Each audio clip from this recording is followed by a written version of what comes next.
کیا مالدار بخیل کا اکرام کر سکتے ہیں؟ اگر کوئی مالدار کروڑپتی ہونے کے ساتھ بخیل ہو تو کیا اس کا اکرام کرنے پر ثواب ملے گا؟ نعمان حسین: جی کیوں نہیں ملے گا؟ آپ اکرام نہیں کرتے تو آپ بھی تو بخیل ہو جاؤ گے پھر. تو آپ وہ اگلا بخیل ہے، کنجوس ہے، ہونے دیں اس کو، آپ اپنی سخاوت کا اظہار کریں، ورنہ آپ پہ بھی کنجوسی کا لیبل لگ جائے گا پھر. کرکٹ پیڈ ٹخنوں سے نیچے ہو سکتا ہے؟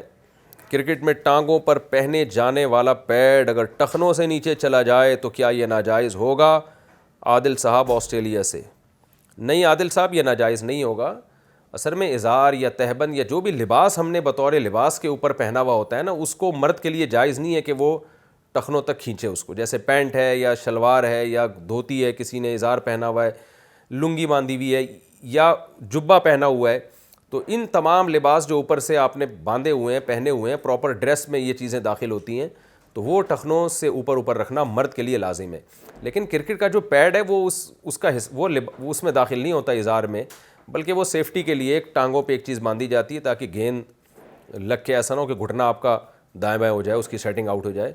تو وہ ٹخنوں سے نیچے رکھنے میں کوئی حرج نہیں ہے. اس کی مثال ہے جیسے موزے ہم پہنتے ہیں، وہ بھی تو ٹخنے ڈھانکتا ہے نا، لیکن وہ ازار کے حکم میں نہیں ہے وہ، تو اس لیے اس میں انشاءاللہ کوئی گناہ نہیں ہوگا.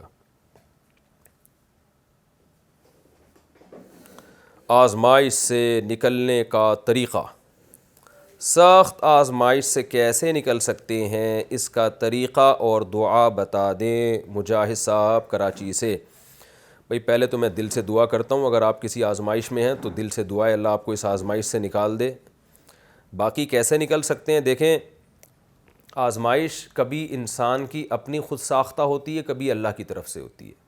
اگر آپ کی کسی حماقت کے نتیجے میں کوئی سزا ملی ہے تو اللہ سے توبہ استغفار کریں، اللہ مجھ سے یہ غفلت ہوئی، میں دل سے دعا مانگتا ہوں، توبہ بھی کرتا ہوں اور دل سے دعا بھی کرتا ہوں کہ آئندہ میں ایسی حرکت نہیں کروں گا. تو یہ کام کریں، سب سے پہلے تو یہ کریں. اللہ غفور رحیم ہے، وہ معاف کر دے گا آپ کو، پھر اس کی مرضی کہ وہ آزمائش کو دور کرے یا نہ کرے، لیکن پہلا اسٹیپ یہ ہے. اور اگر وہ آزمائش میں آپ کی غلطی نہیں ہے تو وہ اللہ کی طرف سے ہے. تو اب دونوں قسم کی آزمائشوں میں، یعنی پہلی آزمائش میں تو دعا تو مانگنی ہے، توبہ تو کرنی ہے، دوسری آزمائش، دونوں قسم کی آزمائشوں میں جو کامن کام کرنا ہے وہ کیا کرنا ہے؟ سب سے پہلے تو اس مصیبت کو سے نکلنے کے جو دنیاوی اسباب ہیں ان کو اختیار کرنا ہے. جیسے آپ خدا نخواستہ کسی بیماری میں مبتلا ہو گئے تو علاج کرنا ہے، غربت میں مبتلا ہو گئے تو روزگار تلاش کرنا ہے، کاروبار کے بارے میں سوچنا ہے، ہاتھ پہ ہاتھ رکھ کے بیٹھنا نہیں ہے. یا خدا نخواستہ میاں بیوی میں لڑائی ہوئی ہے، آپ کی بیگم گھر سے چلی گئی ہے، اب آپ ٹینشن میں آ گئے، بیوی سے محبت ہے آپ کو تو اس کو منا کے لانے کی کوشش کرنی ہے آپ نے. تو جو بھی دنیاوی اسباب ہیں وہ پہلے اختیار کرنے. تو یا اور کوئی مسئلہ ہو گیا ہے کہ دھمکی دے رہا ہے آپ کو، کوئی دشمنی پہ آیا ہوا ہے، تو اس کی دشمنی کیسے ختم کرنی ہے اور پھر اپنی حفاظت کا کیسے انتظام کرنا ہے. یہ سارے جو گراؤنڈ ریئلٹی کو سامنے رکھ کر اس مصیبت سے نکلنے کے جو اللہ نے دنیا میں اسباب رکھے ہیں وہ بھرپور طریقے سے وہ اسباب استعمال کرنے آپ نے. پھر اس کے ساتھ ساتھ اللہ سے گڑ گڑا کے دعا مانگنی ہے کہ اللہ میں جو کر سکتا تھا میں نے کر لیا، تو مجھے اس مصیبت سے نکال دے. اللہ اگر نکال دے تو اللہ کا شکر ادا کرنا ہے، نہیں نکالے تو صبر کرنا ہے یہ سوچ کے کہ ما قدر اللہ، جو اللہ نے مقدر کر دیا میں اس پہ راضی ہوں. کیوں؟ دنیا مسافر خانہ ہے، یہ فنا ہونے کی جگہ ہے، یہاں ہم نے ہمیشہ نہیں رہنا. کتنے لوگ آئے دنیا میں جن پر کتنی بڑی بڑی آزمائشیں آئیں، ان لوگوں کو سوچیں جو آپ سے بھی زیادہ بڑی آزمائش میں. میرے پاس ایک شادی شدہ جوڑا آیا، 10 سال ہو گئے ان کی اولاد نہیں ہو رہی، اتنی ٹینشن میں بیچارے. تو میں نے کہا کہ آپ یہ دیکھیں کہ ٹھیک ہے آپ کی اولاد نہیں ہو رہی، ایک آزمائش ہے، لیکن یہ آزمائش ان لوگوں سے کم ہے جن کی اولاد ہوئی اور وہ اولاد ان کے جوتے لگا رہی ہے. ان لوگوں کو دیکھا کریں آپ کہ فلاں کی اولاد ہوئی اور کیسے وہ اپنے باپ اور ماں کو پریشان کر رہی ہے، ماں باپ خون کے آنسو رو رہے ہیں اس اولاد کی حرکتوں کو دیکھ کے.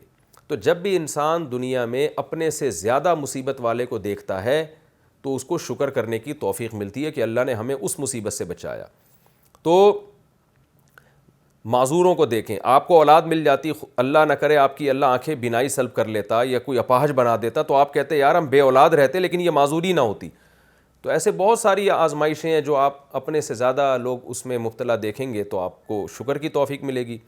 تو صبر کرنا ہے. اور نبی صلی اللہ علیہ وسلم نے فرمایا کہ جب اللہ کی طرف سے آزمائشیں آتی ہیں بندہ صبر کرتا ہے تو گناہ اس کے دھلتے ہیں یہاں تک کہ لقی اللہ طاہرا مطہرا، جب اللہ سے ملاقات ہوگی تو بالکل نیٹ کلین پاک صاف ہو چکا ہوگا. ایک اور حدیث میں آتا ہے کہ بعض دفعہ اللہ کی طرف سے آزمائشیں آتی ہیں، بندہ ساری زندگی آزمائشوں میں گزرتی ہے اس کی، لیکن وہ صبر کرتا ہے. تو فرمایا جب قیامت کے دن وہ دیکھے گا نا کہ ترازو میں کتنی نیکیاں ہیں اس کی اور جنت میں درجات دیکھے گا، تو وہ کہے گا اللہ میں تو اتنا نیک تھا ہی نہیں، میں نے تو ایسی نیکیاں کی نہیں ہیں، مجھے کس چیز کا بدلہ دیا جا رہا ہے. تو اللہ کہے گا تجھے جو میں نے آزمائشوں میں ڈالا اور تو نے صبر کیا یہ اس کا بدلہ ہے. تو بندہ کہے گا، یہ تمنا کرے گا کہ کاش میں نے دنیا میں زندگی میں کبھی کوئی خوشی ہی نہ دیکھی ہوتی. تو یہ چیزیں سوچنی چاہیے. ان اللہ اذا احب قوما ابتلاہم فمن صبر فلہ الرضا ومن سخط فلہ السخط. آپ صلی اللہ علیہ وسلم نے فرمایا جب اللہ کسی سے محبت کرتے ہیں تو اسے آزمائش میں ڈال دیتے ہیں. یعنی بعض دفعہ ایسا ہوتا ہے، قاعدہ کلیہ نہیں ہے، بعض دفعہ اللہ محبت کا اظہار ایسے کرتے ہیں اسے آزمائشوں میں ڈال دیتے ہیں. تو جو ان آزمائشوں میں راضی ہوتا ہے، خوش رہتا ہے، خوش سے مراد اللہ کی تقدیر پہ راضی، تو اللہ بھی اس سے راضی ہوگا اور جنت میں داخل کرے گا. اور جو ناراض ہو گیا اللہ سے تو پھر اللہ بھی ناراض ہو جاتا ہے اس سے. تو یہاں تک کہ حدیث میں آتا ہے حتی الشوکۃ یشاکھا، یہاں تک کہ مسلمان کی اگر کانٹا بھی چبھتا ہے نا، یہ بھی ایک تکلیف ہے، اس کی وجہ سے بھی گناہ معاف ہوتے ہیں اس کے. تو یہ سوچنا چاہیے. بہرحال میں دعا کرتا ہوں اگر کسی آزمائش میں آپ ہیں تو اللہ آپ کو نکال لے. اللہ سے دعا یہی مانگنی چاہیے، اللہ ہمیں معلوم ہے کہ آزمائشیں اور مصیبتیں یہ بھی تیری ایک قسم کی رحمت ہے، لیکن ہم چونکہ کمزور بندے ہیں، ہم میں برداشت نہیں ہے، تو ہمیں تو خوشیوں والی نعمتیں نصیب فرما، ہمیں آزمائشوں والی نعمت میں نہ ڈال تو.